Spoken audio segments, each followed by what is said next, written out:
Y es el momento de dar paso a nuestra siguiente conferencia.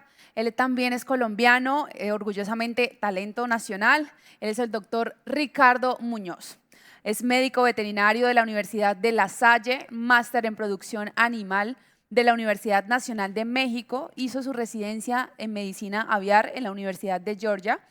Ha prestado sus servicios veterinarios con responsabilidades internacionales en temas de asistencia técnica e intervenciones epidemiológicas.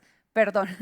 Y hoy está presente aquí para hablarnos sobre el monitoreo y seguimiento de programas vacunales contra la influenza aviar mediante el uso de herramientas diagnósticas. Antes de dar paso a la siguiente conferencia, por supuesto saludamos a nuestros aliados partner. Ellos son Carval, Ceba, Promitec, MSD y Beringer Ingelheim.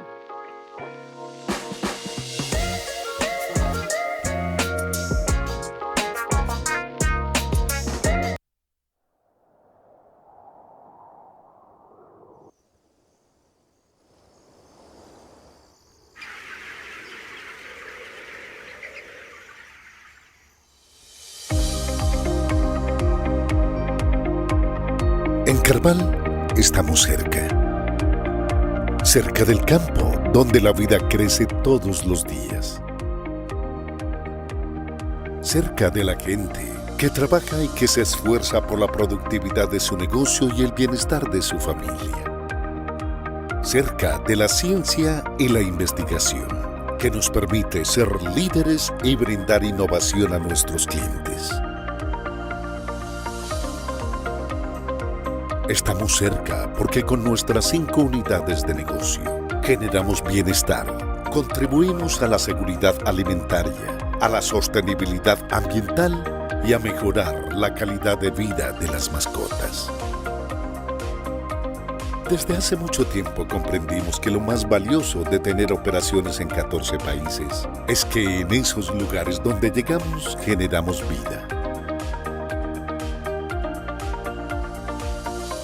Que siempre damos el mejor servicio, entendiendo que estar cerca es capitalizar confianza. En Carval estamos cerca. Cerca de los mejores profesionales que con su trabajo logran la excelencia. Somos una compañía generadora de vida y nuestro compromiso son los sueños y necesidades de nuestros clientes. Estamos cerca porque entendemos que las emociones hacen parte del sentido de nuestras vidas. En Carval le damos valor a hacer las cosas juntos, a unir fuerzas y poner 2 manos extras en el trabajo todos los días. Carval, el valor de estar cerca.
Muchas gracias, Lina. Muy buenas tardes a todos. Agradezco al Comité Técnico de ASPA por haberme invitado a participar en este seminario virtual sobre influenza aviar en América Latina. El que se me ha asignado es el monitoreo y seguimiento de programas vacunales contra la influenza aviar usando las herramientas diagnósticas que hay disponibles. Para esto, pues, he preparado una agenda con los siguientes temas. Pruebas para detección de anticuerpos va a ser nuestro primer capítulo. ¿Cuáles son esas pruebas para detectar la influenza aviar? Luego vamos a pasar al uso de las pruebas en parvadas vacunadas, especialmente hablando las que son vacunas inactivadas con antígeno completo, que han sido las más usadas, quizás un 70-80% a nivel mundial. Países como México, Bangladesh. Luego vamos a pasar en los conceptos de diferenciación de animales vacunados, los conceptos DIVA. Luego, el cuarto capítulo va a ser el uso de pruebas en parvadas vacunadas con vacunas de alta tecnología que expresan la parte del antígeno, HA, hemaglutinante. Y luego hablamos del uso de las pruebas complementarias de detección de antígeno. Y finalizamos con las últimas tres diapositivas, un resumen de la charla. La primera prueba que nosotros tenemos disponible es la inmunodifusión en agar, que está basada en el principio que especialmente cuando pollos y pavos son expuestos a un antígeno de influenza, ellos tienden a formar proteínas precipitantes y especialmente dirigidas a la nucleoproteína. Esto es un factor para hacer este tipo de pruebas donde en una placa de agar podemos colocar hasta 7 muestras y tenemos un antígeno de influenza tipo A general, donde se van a colocar los sueros, unos sueros positivos de referencia y los sueros que vamos a interrogar. Es una prueba que es relativamente fácil de montar y se leen las líneas de precipitación 24 a 48 horas después de haber sido expuestos los antígenos para hacer la lectura de las líneas de precipitación, como se indica aquí en la parte inferior de la pantalla, donde podemos ver que los controles positivos y la muestra, pues me está dando una línea de precipitación. A veces puedo llegar a tener resultados que llamo o se llamarían inconclusos, los cuales hay que repetir. El problema a veces es un poco la sensibilidad. La especificidad es muy buena, pero la sensibilidad no es tan precisa a veces. La ventaja, pues de nuevo, se puede usar en aves y en pollos y en pavos, pero esto no es para aves silvestres, porque ellas normalmente no producen anticuerpos precipitantes. Luego la otra proteína, la otra prueba, la inhibición de la hemaglutinación se basa en las propiedades también de un virus de generar esa aglutinación de los eritrocitos. Entonces se utiliza este tipo de prueba para evaluar que haya inhibición de la hemaglutinación. Normalmente se hace usando 4 unidades hemaglutinantes y se expresa el resultado con el resultado más alto de la dilución en logaritmo base 2, logaritmo base 10, se expresa la dilución más alta en la cual se produjo o se produce inhibición de la hemaglutinación en ese suero interrogante. La interpretación se hace sabiendo que los resultados con esas 4 unidades hemaglutinantes, si son menores o iguales a 1 en 4, se consideran sospechosos. Si son de 1 en 8, son positivos. Títulos iguales son ya mayores de 1 en 8. Esta es una prueba que depende mucho de la homología del antígeno. Es muy importante para hacer una prueba de HI que haya una homología y para que la sensibilidad, que es el desafío con esta prueba, no se nos esté afectando. Luego tenemos las pruebas de ELISA. Hay el ELISA de bloqueo, que particularmente pues es muy bueno porque permite que uno pueda usarlo en múltiples especies, porque es basado en un monoclonal que se coloca para ser ligado y entonces los resultados, uno no depende de qué tipo de suero, si es de pollos o de pavos, sino que puede ser de cualquier especie. Y este ELISAs de bloqueo tienen una muy buena especificidad y el resultado positivo son los resultados que son más claros o que tienen un menos color. Entonces, por ejemplo, si el punto de corte, por ejemplo, es 0.6 en la densidad óptica o 0.5, Entre más bajo de 0,6 o 0,5 quiere decir que hay más anticuerpos. La prueba es más positiva, pero si hay color, la densidad óptica nos refleja que la prueba es negativa. En contrario, con el ELISA indirecto, que está basado en que vamos a detectar anticuerpos contra el virus de influenza, y entonces la concentración del color de la densidad óptica, si tenemos un punto de corto de 0,5 en la densidad óptica, entonces nos va a dar números que si están mayores de 0,5 quiere decir de que hay más presencia del virus.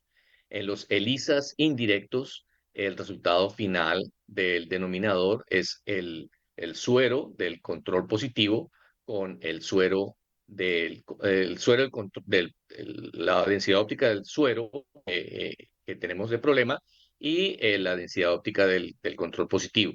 Ese es el resultado. En el de bloqueo, nosotros dependamos de la densidad óptica del control negativo. Por eso es importante tener en cuenta un seguimiento de los controles positivos en el caso del indirecto y de los controles negativos en el caso del ELISA de bloqueo.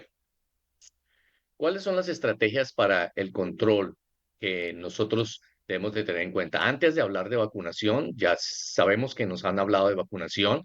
La vacunación es una herramienta complementaria a estas estrategias y por eso necesito que recordemos que ya se ha hablado de pronto en este seminario del tema de bioseguridad, el tema de educación y concientización, el diagnóstico y la vigilancia en la detección de los casos índices, la eliminación de aves infectadas y el tratamiento y la exposición final de los desechos. Esto es muy importante en influenza aviar, especialmente la materia orgánica, la materia fecal, porque las aves expuestas excretan una alta cantidad de virus. Pues se ha estimado que en aves infectadas que no han sido vacunadas, el nivel de virus en un gramo de materia fecal puede estar hasta 2 millones de partículas virales. Entonces, la vacunación es otra cosa, no nos va a eliminar la posibilidad de expresión, la disminuye hasta 100 veces en el mejor de los casos, pero no la elimina. Entonces, nosotros tenemos que tener en cuenta que la vacunación es una herramienta complementaria a todos estos 5 factores: la bioseguridad, la educación, el diagnóstico y la vigilancia de los casos índices, el generar esa información, la eliminación de las aves infectadas, la disposición adecuada de los desechos. La vacunación, entonces, como en 2012, en una publicación, el doctor David Swain colocó en su publicación, tiene 3 propósitos. Uno, una herramienta preventiva cuando el riesgo de infección es alto. El segundo es como una respuesta de emergencia del inicio de un brote. Y la tercera es como medida de rutina cuando la infección es enzootica en el área. La vacunación no reemplaza a la bioseguridad ni a las 4 estrategias de control que hemos mencionado. La bioseguridad es una herramienta complementaria. ¿Cuáles son los objetivos de la vacunación? Los objetivos de la vacunación es disminuir la susceptibilidad en una población, aumentar la resistencia de las aves, disminuir las consecuencias económicas, disminuir la cantidad de virus circulante. Quiero que no se olviden de esto. Disminuir la presión de infección es otro factor asociado a la parte de lo que es la presión de infección en la cantidad de virus. Mejorar la biocontención en áreas potencialmente endémicas. ¿Sí? La respuesta apropiada de la vacuna depende de qué? De la vacuna misma, de la homología antigénica, que ya mismo les he dicho, de las características de la emulsión, de que ayude, de su adyuvante, de la cadena de frío también, si se ha conservado, del entrenamiento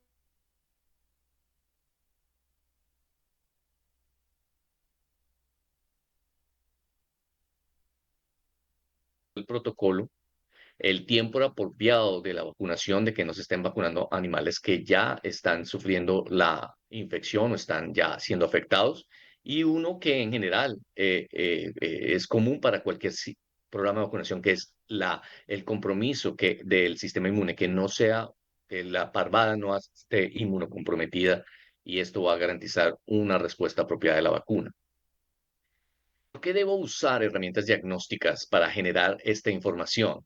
Porque necesito saber y evaluar los detalles de una aplicación ineficaz en el lugar de inyección, por ejemplo, cuando se hace subcutáneo intramuscular. Esto es muy común en toda la aplicación de vacunas inactivadas para poder hacer el monitoreo de cómo si la intervención que estoy usando está siendo eficiente, la cobertura insuficiente, la temperatura de la emulsión. Si esa temperatura está por debajo de 15 grados, normalmente debe estar entre 23 y 25 grados de temperatura ambiente. Si está por debajo de 15, en 15 alrededor, por debajo de 15, esto agrega demasiada reacción al tejido subcutáneo, al tejido muscular, y esto va a perjudicar para la exposición adecuada del antígeno. Una mala calidad del equipo, de los inyectores, de las agujas, puede o provocar una lesión abrasiva, excesiva, una formación deficiente del personal, falta de entrenamiento y capacitación continua. Y las otras dos razones están relacionadas con unas pruebas que vamos a mencionar más adelante, que son las detecciones de antígeno, que son para encontrar información con la presión de infección y la cantidad de virus excretado en parvadas vacunadas. ¿Cuál es lo esperado para yo saber si mis programas de intervención están siendo adecuados? ¿Cómo generamos esta información epidemiológica y de evaluar estas intervenciones? Uno es el monitoreo de la vacuna y la vacunación, como lo vamos a explicar inicialmente, haciendo evaluaciones, buscando cómo hacemos con las otras vacunas, mis coeficientes de variación, mis medias geométricas, mis desviaciones estándar, la distribución, la persistencia y quizás de pronto a veces la presión de infección. Diferenciar animales infectados de animales vacunados. Esto lo podemos hacer a través de tres estrategias. Una es el DIVA por neuraminidasa heteróloga, que lo vamos a explicar más adelante. El segundo es el DIVA por proteínas no estructurales.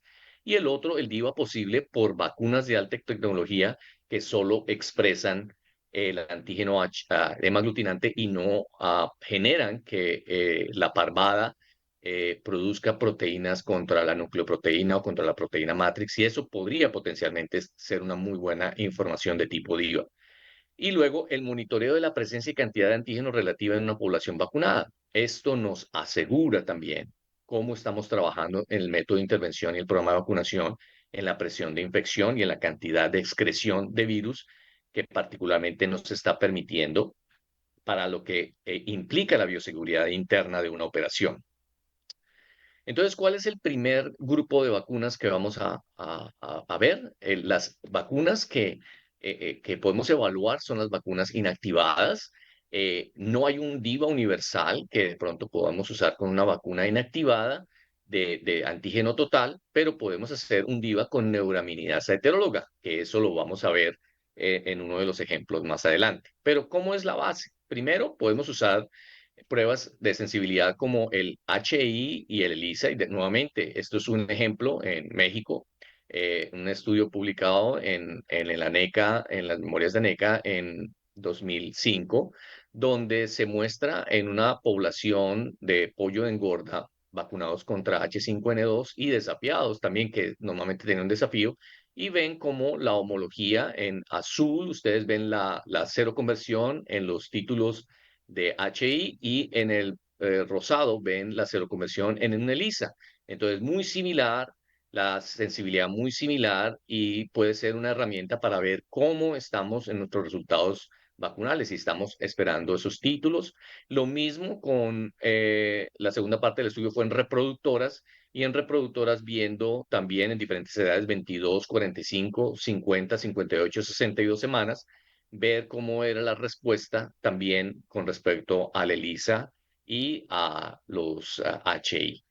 Este es un estudio también publicado en las memorias de ANECA de 2014, donde se muestra cuando comenzó a haber una presión de un virus diferente, y la vacunación se hacía con una vacuna inactivada H7N3, y el desafío pues era lo mismo. Y vemos entonces aquí los grupos, cuatro grupos de pollos que se vacunaron con cuatro diferentes programas vacunales, y vemos la respuesta. Primero, 4 semanas, sueros tomados de ese grupo de pollos, a las 4 semanas después de vacunación, 5 semanas, 6 semanas, y vemos a la edad, perdón, la edad, y vemos la cero conversión tanto en las medias geométricas de los ELISAs como los títulos HI. Vemos que el HI de 8 ya considera positivo. Aquí ligeramente este HI pues estaba ligeramente bajo, ¿no? Aquí cuestionamos a ver si la homología, primero que todo, de este H7 en el antígeno era similar al de la vacuna, o lo otro, que la respuesta inmunitaria de pronto no fuera buena, ¿no? Con respecto, pero los dos tienen que ser considerados para poder hacer esta conclusión, ¿no? Entonces, vemos una manera de monitorear estos programas de vacunación. El siguiente, este trabajo es interesante, dos partes de este trabajo, un trabajo hecho por la doctora Gloria Villaneda en el Southeast Poultry Research Lab, al mando del doctor David Suárez, y ella entonces hizo estos dos estudios, uno para ver la probabilidad de la viva con neuraminidase heteróloga, usando dos grupos de pollos vacunados, cada grupo tenía 10 animales y entonces se vacunaban con H5N8 y con H5N9, dos vacunas diferentes y eran desafiados con un virus H5N2. Y ella desarrolló las de inhibición de neuraminidasa para cada uno de esos neuraminidasas, tanto la N2, la N8 y la N9. Vemos en el grupo que fue vacunado con la N8, vemos que esta sería la especificidad de la prueba. Cuando vemos que en N9 no hay una reacción, que quiere decir de que está funcionando bien la prueba, y hay una cero conversión contra el N8 que pertenece al de la vacuna y al N2 que pertenece al virus desafiado. Lo mismo observamos en el otro grupo vacunado con H5. El N8 no responde, pero el N2, que es el desafío, esos respuesta humoral sucede, y lo mismo con el N9 de la vacuna. Entonces, potencialmente yo podría generar información de tipo DIVA, diferenciar los animales infectados de los animales vacunados, igual acá, los infectados de los vacunados, y corresponde potencialmente a otro tipo de antígeno. El único problema es que esta prueba pues no es universal, hay que desarrollar varios tipos de N para diagnosticar. Y en la segunda parte de su trabajo lo hizo usando el concepto que también, para desarrollar un concepto DIVA, está basado en que cuando las células de los animales son expuestos con un virus de influenza, ellas responden con la formación de esta proteína no estructural NS1. Entonces, ella desarrolló un ELISA para detectar esa proteína no estructural y la evaluó. La línea roja es la evaluación con ese ELISA, y esos animales fueron desafiados con el H5N2. Esto no es nuevo, esto se ha usado para el control de influenza equina, este concepto de la proteína no estructural. Ustedes ven cómo, primero que todo, con el HI que ella está midiendo, los resultados se ve que hay una toma de la vacuna no muy fuerte, pero existe, y luego los HIs persisten contra el H5, y vemos que los resultados del ELISA pues se vuelven, hay una cero conversión a las 2 semanas, a las 3 semanas se vuelve realmente evidente, pero luego comienza a decaer, a la quinta semana ya comienza a decaer. Entonces, digamos que esta prueba pues serviría, pero potencialmente se tendría que usar mucha más cantidad de muestras para, no normalmente las muestras que uno asume de 95% de confianza, con una prevalencia del 10% que estarían entre 19 y 23 muestras, sino que tal vez para poder lograr la sensibilidad diagnóstica de la información, tendrían que usarse casi más del doble de las muestras para tratar de compensar en que esta sensibilidad baja potencialmente. Entonces, este fue el problema que ella encontró con esta proteína no estructural en el momento. Ahora pasamos ya hablamos de las vacunas inactivadas con todo antígeno. ¿Qué pasa con las vacunas que se ha hablado? Existen otras vacunas de alta tecnología que ya sean recombinantes o vectorizadas, o que expresan en subunidad o de DNA, que tratan de hacer que la parvada muestre unas proteínas de defensa, de protección, que son hemaglutinantes, que es el principio básico para la protección que se considera como hipótesis. Entonces, esto hace que todas estas vacunas potencialmente, que los animales, al ser vacunados con estas vacunas de alta tecnología, aquí de pronto podríamos hablar de vacunas que se están trabajando como de RNA mensajero, que se expresan el antígeno de la misma manera, el HA de que como estas parvadas se han sido expuestos al virus completo, ellas no generan proteínas, ellas no generan anticuerpos contra la nucleoproteína o la proteína matrix. Entonces, las pruebas normales que se usan de ELISA y de inmunodifusión de agar, que su diseño es tratar de detectar los anticuerpos en contra de esas proteínas como la nucleoproteína, podría servir para generar información viva, ¿sí? Entonces, todas estas vacunas potencialmente, lo que pasa es que no hay información, lo que se necesitaría desarrollar más información, desarrollar información en el campo para ver cómo es el comportamiento con respecto para establecer el número de muestras adecuadas que se necesitarían, porque de pronto aquí uno tendría que pensar, bueno, en qué condiciones el vector que es usado podría implicar una interferencia para que no se genere la información es suficiente, adecuada o animales vacunados, ese antígeno inicial de protección limitada para que la detección del caso índice, que normalmente se trata de obtener entre los primeros 7 a 10 días, de pronto se necesitaría un poco más de muestras para tratar de sobreponerse a esa condición. Entonces se necesita más información, pero esto también es potencialmente posible y también hay vacunas inactivadas que ya usan el elemento de baculoexpresión o expresión con virus vacular, virus de insectos o también con virus de Newcastle, que también esas vacunas inactivadas podrían ser consideradas para que uno haga ese concepto de DIVA, ¿no? De esa información. Ahora queremos hablar de las pruebas de antígeno. Tenemos en cerdos, aquí en los Estados Unidos llevamos mucha experiencia en el uso de este tipo de pruebas, sobre todo como se vacuna normalmente con H1N1, H1N2 y H3N2, vacunas inactivadas. Entonces, muchas veces para uno tratar de diferenciar de que el virus de influenza no esté jugando, qué papel está jugando o está protagonizando en los complejos respiratorios, que también tenemos el PRRS y el micoplasma. Entonces, para descartar, normalmente se usan a veces estas pruebas que son de flujo lateral o de antígeno de captura para tratar de ver cómo ese antígeno se está moviendo entre los primeros 7 o 10 días con un pico de gran cantidad de masa antigénica entre el día 3 y el día 7. Esa es una forma también que nosotros podemos generar información con respecto a parvadas vacunadas, a poblaciones vacunadas, para saber cuándo el virus de influenza podría estar jugando un papel importante, sobre todo cuando estamos muestreando animales con morbilidad y hacer los hisopados adecuados, ¿no?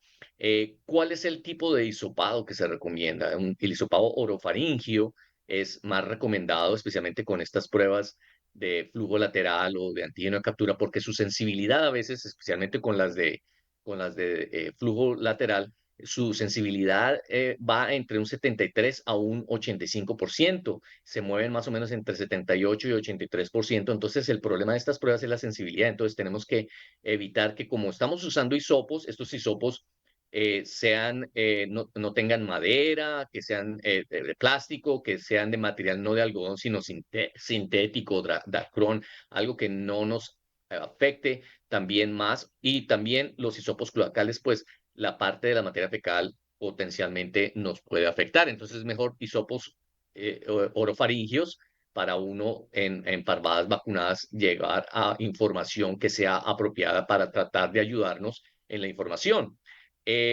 La otra prueba es la prueba de PCR en tiempo real. Estas pruebas, primero que todo, pues uno tiene que tener en cuenta lo que les acabo de decir. Para eliminar los factores no paramétricos es tratar de evitar el uso de hisopos que tengan componentes de madera y algodón. Y otro concepto es ver la posibilidad de establecer cuál es el número adecuado de pooling, ¿no? Que no sea más de 3 o 5 muestras, porque es vital la sensibilidad de la prueba. El PCR es más sensible, entonces permite de pronto que yo haga un pooling de 3 o de 5, depende del método de extracción también. Cuando estoy haciendo método de extracción con esferas magnéticas y columnas, usualmente son más eficientes, entonces eso me va a ayudar a que la sensibilidad del flujo de mi prueba sea mucho mejor. El equipo de extracción también, si es automático, me asegura la consistencia del proceso. Esto es mucho para la parte de los laboratorios, cómo poderme ayudar a que la información del el PCR sea una información mucho más precisa. Esto me ayuda al seguimiento de la presión de infección y los niveles de excreción virales tolerables, mi bioseguridad interna y la bioseguridad de los desechos avícolas. Esto es información importante para la epidemiología de la compañía, la epidemiología regional, de la granja, del área, para que nosotros podamos tener información que nos ayude a prevenir la diseminación del virus, aprender a manejar cómo manejo los desechos avícolas de la mano de la evaluación de los programas de vacunación. Los resultados de PCR se dan en crossing thresholds, que son las amplificaciones necesarias o los ciclos de amplificación necesarios para detección del antígeno. Entonces, entre más bajo quiere decir de que si yo tengo un ciclo de 22 o de 21, quiere decir de que hay más cantidad de antígeno que se necesitó menos ciclos de amplificación para detectar el antígeno. Cuando tengo ciclos por encima de 33, 34, la cantidad de antígeno es mucho menor. Y cuando llego a 39 ya son negativos. Entonces, esto me podría potencialmente ayudar a establecer cuáles deberían ser mis parámetros según los calendarios, los programas de vacunación, los programas de bioseguridad, los tratamientos adecuados de gallinaza, de pollinaza, para lograr de que mi programa de vacunación está logrando la más baja cantidad. Lo más bajo estaría en los números 34, 36 por acá. ¿Sí? Cuando estoy haciendo hisopos. ¿De dónde hago los hisopos? Los hisopos, normalmente el manual que voy a citar al final del uno de los boletines técnicos número 3 de la Organización Mundial de Salud Animal, menciona que si usamos estos hisopados orofaringeos y cloacales en parvadas vacunadas, debemos hacerlo sobre mortalidad regular y la morbilidad de aves enfermas. Ese es uno. El segundo es el monitoreo al azar de aves aparentemente sanas buscando una información de 95% de confianza y asumiendo 10% de prevalencia. Por esto les digo que deben pensar en cuál es ese protocolo de muestreo y de cubrimiento de cuántas aves debo hisopar, debo generar en parvadas vacunadas para generar ese tipo de información y para poder establecer cuánto es tolerable en cuanto al número de pooling. No hablo mucho de la homología antigénica porque la siguiente charla del doctor va a ser hablar mucho de lo que es la ecología, la evolución del virus en función de lo que es la vacunación, la presión de vacunación, la presión de infección. Pero esto es muy importante tenerlo en cuenta de lo que él va a hablar de la New Generation Sequencing, el uso de la secuenciación para saber, entonces estamos sabiendo no solamente si hay infectados, segundo, la cantidad de virus que estamos permitiendo y tercero, cómo es el cambio antigénico que se podría estar sucediendo y tratar de prevenir toda esta situación que, por ejemplo, la experiencia de los 30 años en México se ha dado, ¿no? De cómo la curva de conocimiento de ellos podemos ayudarnos a que esta información de pronto no fue manejada porque pues no había un PCR o cómo medir cantidad viral más precisa y ahora tenemos estas nuevas herramientas y tenemos la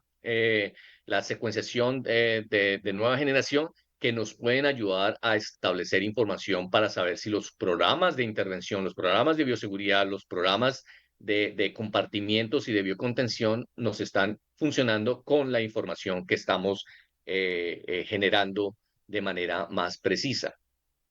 Esta tabla también la extraje de la recomendación de la Organización Mundial de Salud Animal.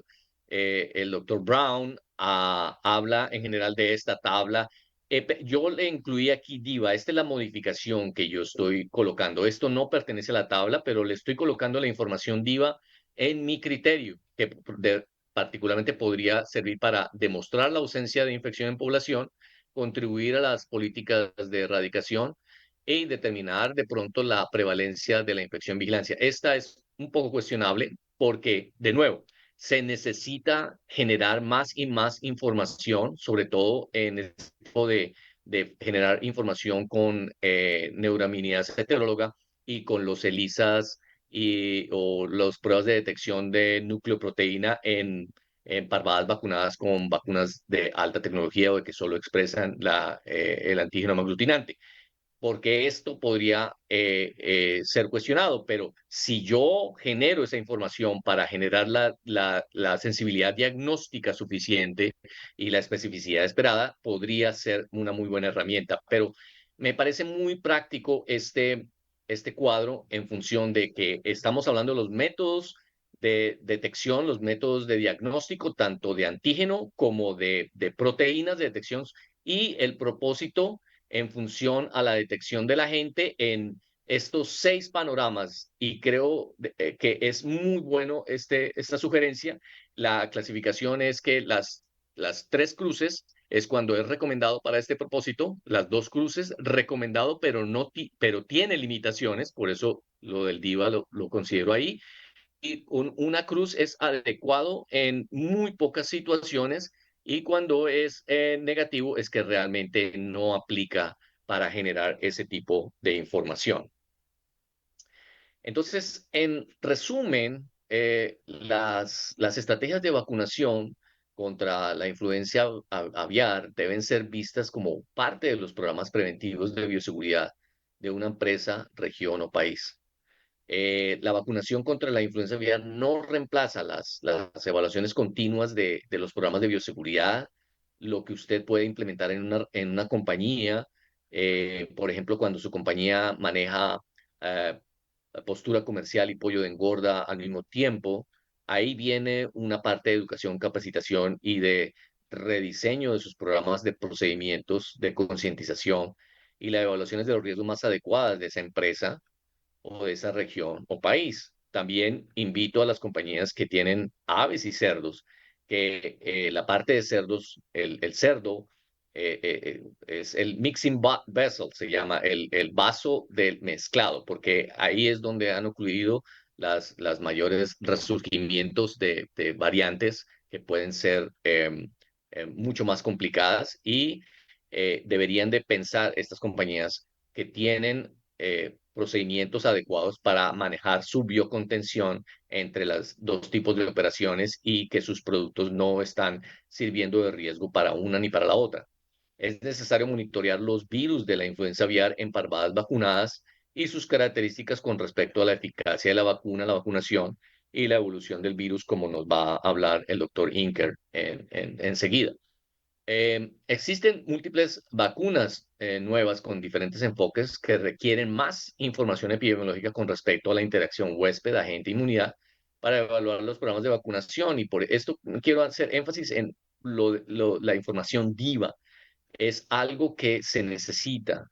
Creo que un programa, si alguna región, no estoy diciendo un país, si una región o una compañía tiene que verse en la necesidad de vacunar, debe tomar su decisión en que sus programas de vacunación tuvieran la posibilidad de generar esta información DIVA, de diferenciar animales infectados de animales vacunados. Y las pruebas de detección de antígenos ser las pruebas complementarias para saber cómo está resultando en la ecología final y en la epidemiología de esa unidad de producción. Los factores no paramétricos siempre serán un desafío para las herramientas de diagnóstico. Asegúrese de que todos ellos se consideren, todos estos factores no paramétricos en los protocolos. Hablamos del tamaño de la muestra, la frecuencia del muestreo, lo de hacer pooling, qué tanta cantidad, ver los elementos de riesgo y de susceptibilidad poblacional para saber cuáles son las muestras que me ayudan para incrementar lo que se llama la sensibilidad diagnóstica de los datos que estoy generando. Y esto me ayudará a recolectar información que tiene una precisión y una exactitud mejor. Tengo que tener bien claro cuál es el propósito cuando estoy tomando muestras, cómo cumplir ese objetivo con la selección de la muestra, cuáles son los riesgos asociados a esta unidad de producción. Eso me va a ayudar a incrementar la sensibilidad diagnóstica de la información según la exposición potencial, el caso índice, la primera exposición, la primera entrada, cuáles son las poblaciones más susceptibles. Los datos generados de manera sistemática y consistente podrán ayudar a clarificar el posible impacto y niveles de riesgo asociados a la susceptibilidad o resistencia en una población con respecto a su ubicación, condiciones estructurales de procedimientos, manejos alrededor y dentro de la unidad de producción. En general, en resumen, definir y hacer y construir su mapa epidemiológico. El que no tiene una ruta no sabe para dónde va. Y estas son las referencias que quiero compartir con ustedes. Son 10 papers, 10 artículos de investigación que me he usado y que pueden ustedes verlos para complementar más específicamente algunas de la información que he compartido. Entonces, con esto, si pasan al nivel de las preguntas, le voy a pedir al doctor Néstor Moses y a Lina que tomen el control y muchas gracias por su atención.